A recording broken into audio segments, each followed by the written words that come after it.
Señoras y señores, bienvenidos a Tiempos Modernos. En marzo de 1918, en plena Primera Guerra Mundial, los alemanes y los bolcheviques firmaron el Tratado de Brest-Litovsk. Para los primeros se trataba de una oportunidad única de salir con bien de la guerra. Para los bolcheviques, la esperanza de salvar la revolución. El mundo contempló atónito el acuerdo. Los bolcheviques alcanzaron el poder en noviembre de 1917, haciendo de la paz su objetivo primordial, de modo que casi con carácter inmediato iniciaron las conversaciones con los imperios centrales. El objetivo no era sino el de salvar la revolución. Por lo pronto, el 16 de diciembre de 1917 firmaron un armisticio en todo el frente.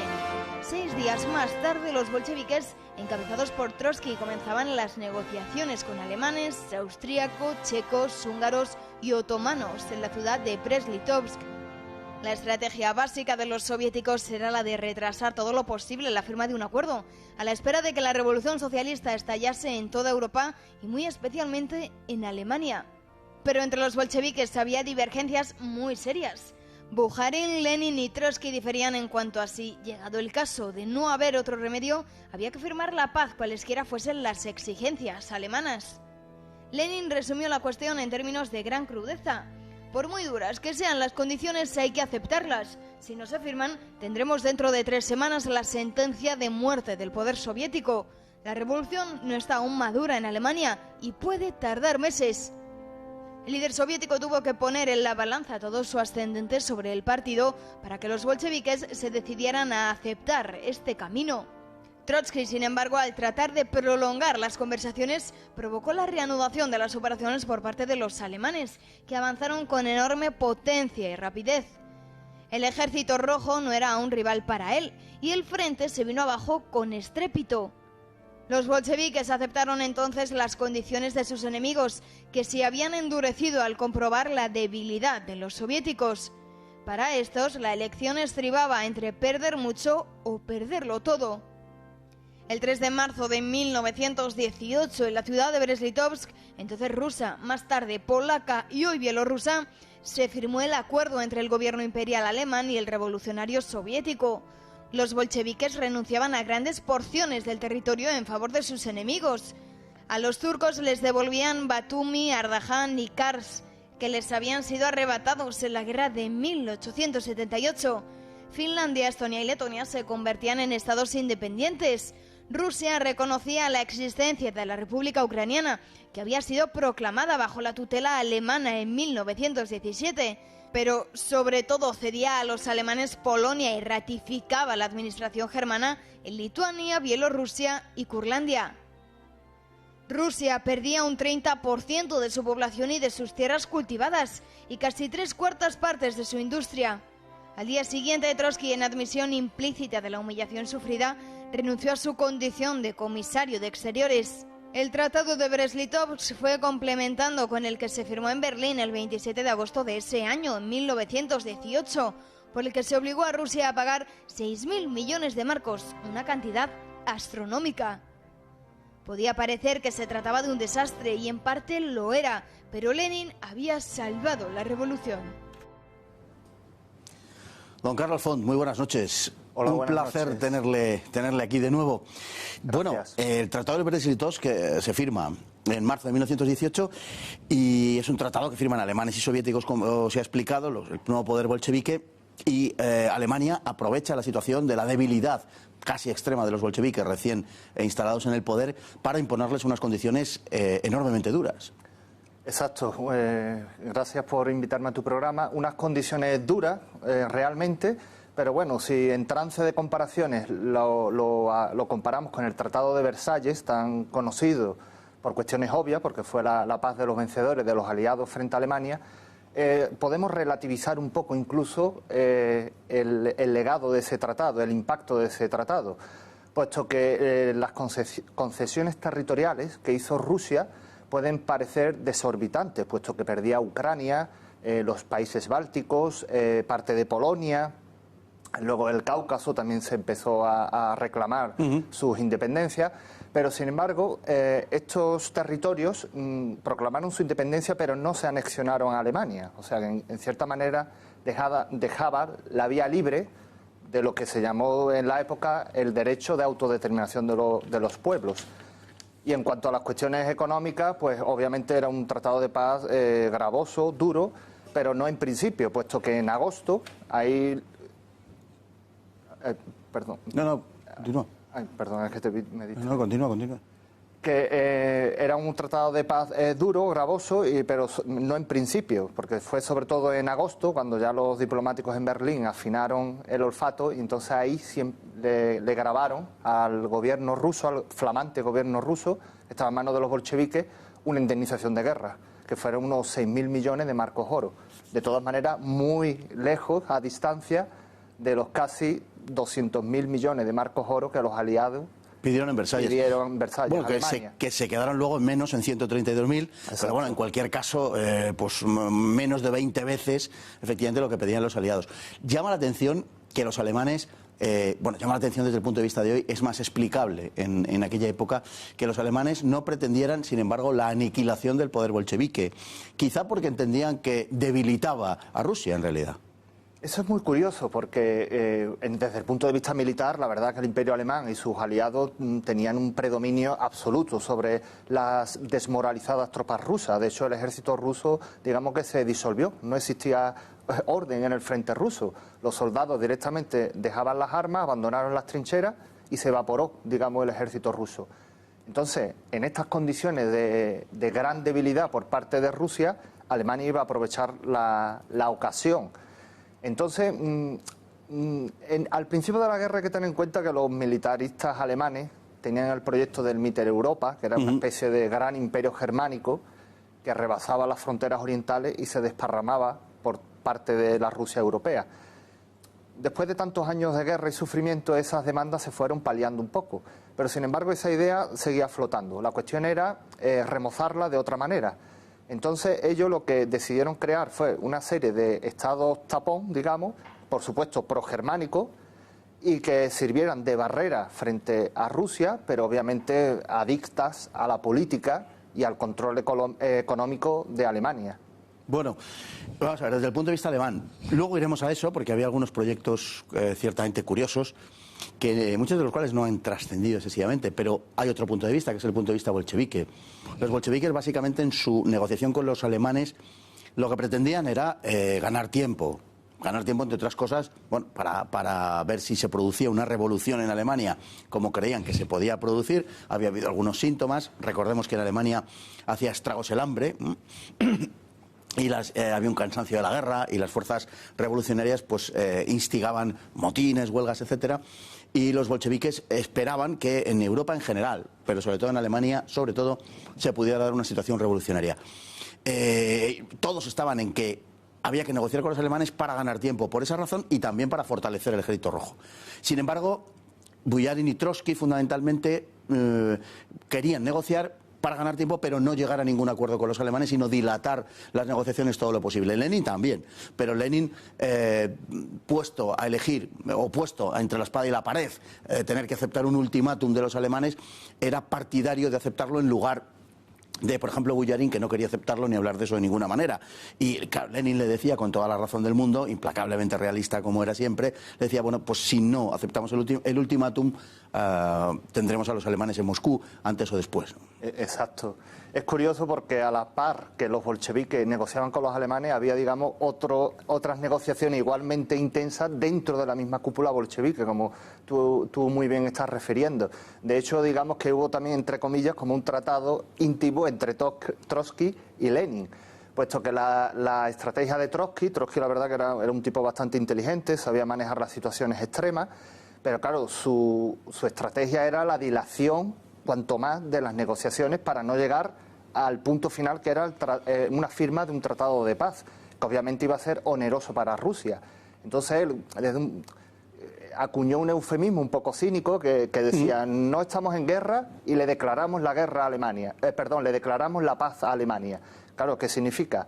No estamos en guerra con vosotros, pero tampoco vamos a firmar ningún tratado de paz. Entonces él manejó, digamos, esa ambigüedad calculada que exasperaba a los mandos alemanes, sobre todo al general Hoffmann, que de hecho se acuñó la frase de que dio el puñetazo en la mesa, como diciendo, estamos en una mesa de negociaciones, pero no olvidéis nunca que aquí los vencedores somos nosotros y los vencidos sois vosotros, los rusos.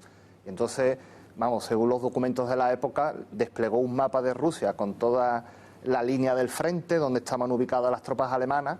Claro, es una posición de fuerza, como amenazando implícitamente a Trotsky y a la cúpula bolchevique, como diciendo, como sigáis dilatando las negociaciones, esta línea se va a traspasar un poco más, hasta llegar al corazón, a la cúpula del poder bolchevique. Estaba en Petrogrado, pero bueno, luego se cambió a Moscú. Y Lenin, como tú bien comentabas, pues finalmente, a base de su propio prestigio y carisma personal entre los suyos, logró establecer su tesis, que era la de prácticamente la paz a cualquier precio. Hubo dos momentos en la historia de la Revolución Bolchevique donde Lenin estaba en minoría frente al partido y tuvo que poner todo su prestigio, digamos, en la balanza para convencer al partido de que su línea era la correcta. La segunda vez fue la de la NEP, la nueva política económica, ¿no? Pero la primera vez fue en Brest-Litovsk porque el partido no estaba por el pacto con los imperialistas alemanes, que no obstante habían puesto a Lenin en Petrogrado. Es que es como un juego diabólico. De hecho, bueno, el autor alemán Sebastian Hoffmann, bueno, tiene un libro magnífico que es El Pacto del Diablo, que habla de todas las relaciones entre... Hafner, ¿no? Sebastian Hafner. Hafner, exacto. El Pacto del Diablo, que hace un repaso de todas las relaciones germano-soviéticas desde la Primera Guerra Mundial, los años 20 y el nazismo, como diciendo dos poderes en teoría antagónicos, en este caso el militarismo alemán, la autocracia del Kaiser, contra la flamante revolución bolchevique, ¿no?, que iba a liberar los pueblos, pero sin embargo no es que pactaron, es que de facto eran aliados en muchas circunstancias. Y en este caso estaban, digamos, batallando de otra manera, pero en las negociaciones. Pero al poder alemán, al imperio alemán, también le favorecía que existieran los bolcheviques. A pesar de tener la oportunidad de destruirlos en el campo de batalla, sin embargo no llegaron a esa tesitura.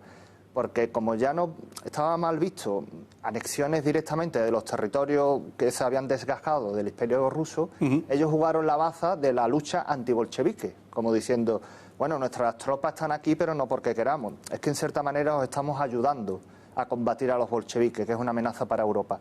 Entonces el gobierno alemán estaba deseando que los nuevos poderes de estos nuevos países, como Ucrania, por ejemplo, que estaba en manos de un ex oficial zarista, Pavel, no recuerdo el apellido, era un ex oficial zarista que prácticamente implantó una dictadura militar en Ucrania. Los alemanes se jugaban mucho en Ucrania, sobre todo por sus reservas de cereales. Estuvo Petliura y hubo hasta 5 bandos distintos, ¿no? Los nacionalistas ucranianos, los blancos, hubo un ejército verde de desertores, el ejército negro de Magno, los alemanes andaban por allí, es decir, aquello era un absoluto caos. Un totum revolutum, nunca mejor dicho, y bueno, a eso hay que añadirle también ya la intervención incipiente de las tropas de la Entente, que ya estaban inmiscuyéndose en la guerra civil rusa. Bueno, y en el frente occidental seguía la guerra convencional, digamos, entre Alemania y los aliados. Claro, es que aquella situación le permitía a Alemania, para Alemania iba a ser siempre una pesadilla y volvería a serlo más adelante, la guerra en dos frentes, y era algo que quería evitar desde el principio. El plan Schlieffen contemplaba una derrota rápida de los franceses en el frente occidental, de los aliados occidentales, para volver el ejército contra Rusia, porque Rusia tardaba más tiempo en movilizarse.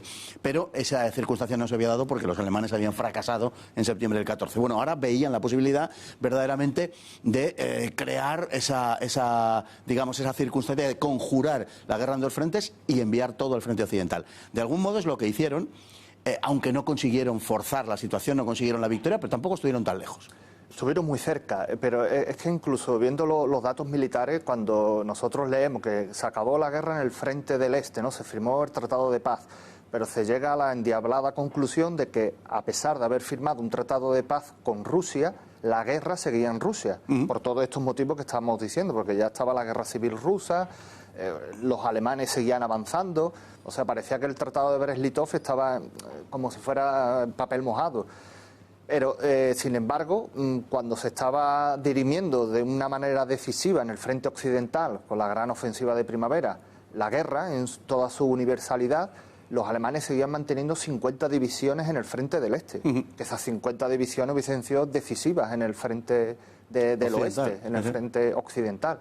Y sin embargo los alemanes siguieron con esa política de expansión militar, de conquista de territorio, un poco, para entendernos, jugando a los imperios, ¿no?, a la construcción de un imperio germánico en el este. Incluso ya en el colmo, ¿no?, del paroxismo militar, en el verano de 1918, cuando Alemania se jugaba la guerra en Flandes y en Francia, enviaron una expedición militar al Cáucaso, que es muy desconocida, pero sí. Ocuparon Georgia. De hecho hay fotografías de las tropas alemanas en Tbilisi. Sí. Querían ir a Bakú. También está ahí la cuestión del petróleo. El petróleo, ¿no? Exactamente. De hecho, casi rozaron también la ruptura con sus teóricos aliados, que eran los turcos, porque ya se estaban metiendo en el Cáucaso.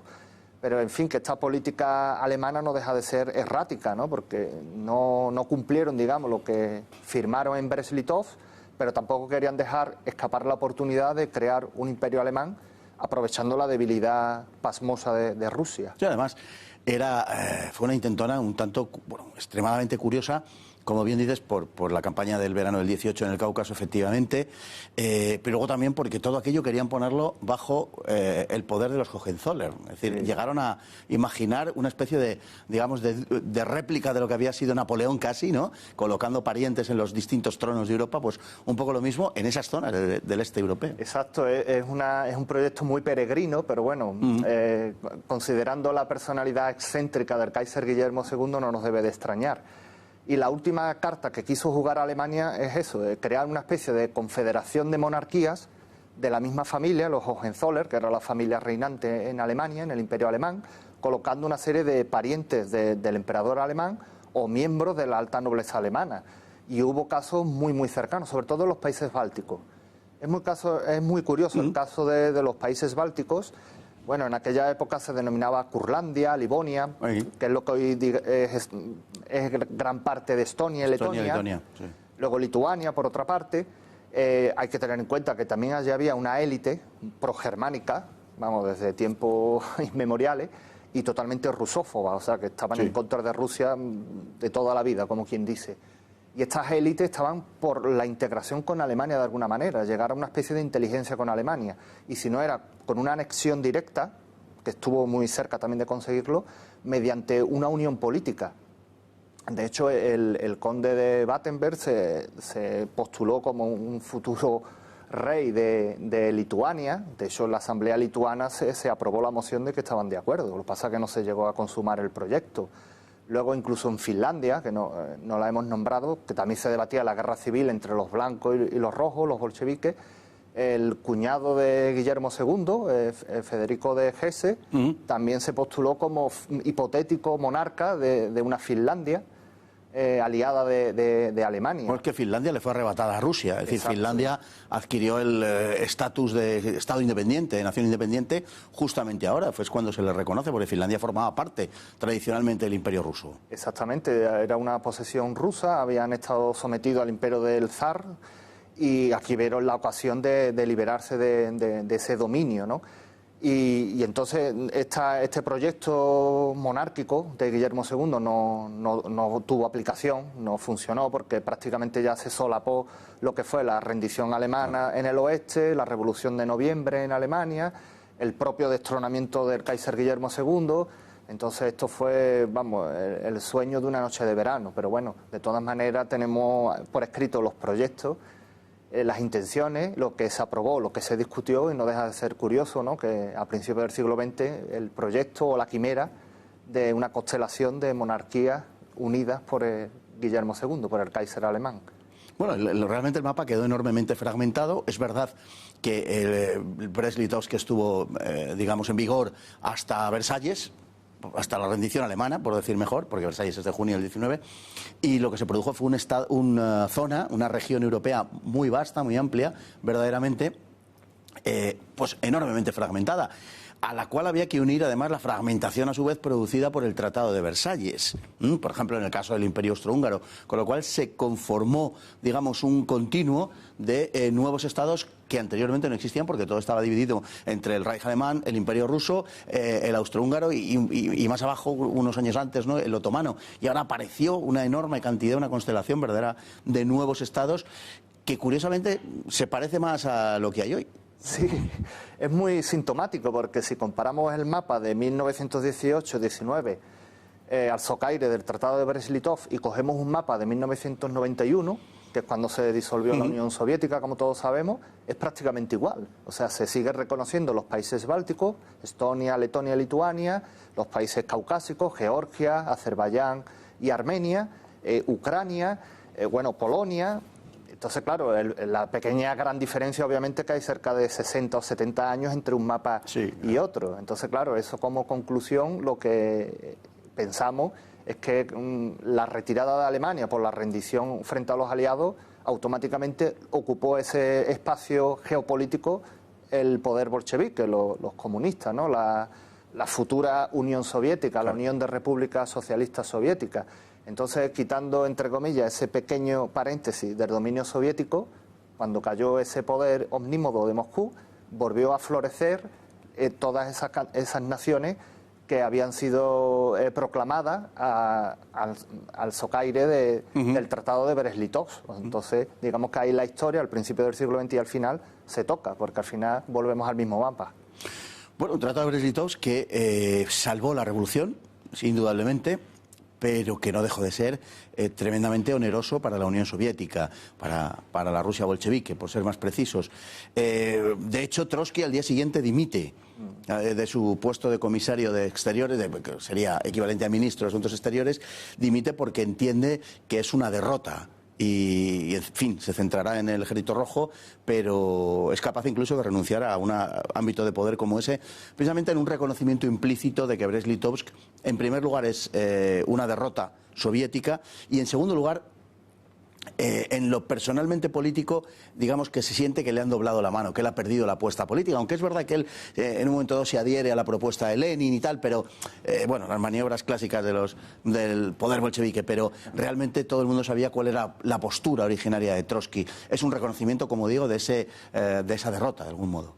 Sí, bueno, Trotsky la verdad que se tomaba todos los temas de una manera personal, era un personaje muy vanidoso, entonces las negociaciones políticas las tomaba como un enfrentamiento personal. Lenin, por ejemplo, sí tenía esa frialdad de cálculo, aunque él pensara algo, pero no tenía ningún tipo de escrúpulo de cambiar su posición radicalmente, salvaguardando lo más importante, que en este caso era la revolución. Más vale perder algo que no perderlo todo. Eso es, porque lo que había en juego era o perder mucho o perderlo todo. A la larga le salió muy bien la partida a los bolcheviques, aunque tuvieron esos meses de, digamos, zozobra, de poderío alemán que reforzaron, pero a la larga les vino bastante bien, porque ya digo, recuperaron todo el territorio.